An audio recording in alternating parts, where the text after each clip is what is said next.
इथे आपल्यासमोर एक प्रश्न दिलेला आहे आणि खाली 4 पर्याय दिलेले आहेत.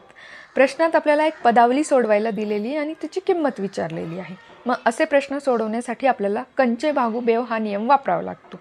या नियमात सगळ्यात आधी कंस सोडवायचा असतो, त्यानंतर भागाकार करावा लागतो, मग गुणाकार करायचा असतो, त्यानंतर बेरीज आणि सगळ्यात शेवटी वजाबाकी करावी लागते. आता इथे आपल्या प्रश्नात पण एक चौकटी कंस दिला आहे आणि त्याच्यानंतर भागाकार करावा लागणार आहे आपल्याला. मग सगळ्यात आधी हा चौकटी कंस सोडवून घेऊयात. आता या कंसामध्ये आपल्याला अपूर्णांक संख्यांचा गुणाकार करायला दिलेला आहे. आता असे गुणाकार जेव्हा आपल्याला दिलेले असतात तेव्हा सगळ्यात आधी बघायचं असतं की कोणत्या संख्या या पूर्ण भाग देऊन कट होऊ शकतात. तर तुम्ही इथे बघू शकता 3 ही संख्या छेदातही दिसते आहे आणि अंशातही दिसते. तर ही डायरेक्ट भागाकार करून हे दोघंही 3 कट होऊ शकतात. मग इथे आपण हे कट करून 3 1 3 3 1 3 असं लिहून घेतलं आहे, म्हणजे इथे 1 1 उरला. त्यानंतर अंशात 10 आणि छेदात 5 दिसतोय, तर यांचाही पूर्ण भागाकार होऊ शकतो. 5च्या जागी येणार आहे 1 आणि 10च्या जागी येणार आहे 2. हे कसं केलं मी? 5 1 5 5 2 10.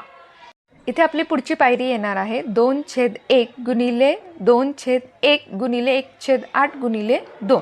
आता इथे अंशामध्ये सगळ्या ठिकाणी 2 आहे आणि छेदात 8 दिसतोय.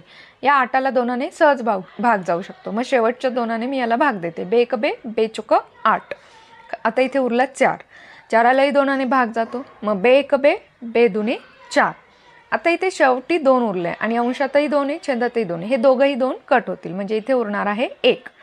तर इथे आपला हा कंस सोडवून झाला आहे आणि आपल्याला उत्तर मिळालं आहे 1/1. त्यानंतर भागिले 1/22. आता आपल्याला हा भागाकार फक्त करायचा आहे आणि भागाकार करताना याला आपल्याला गुणाकारात रूपांतरित करावं लागतं. म्हणजे फक्त आपल्याला अपूर्णांक संख्या ही उलट करून लिहावी लागेल.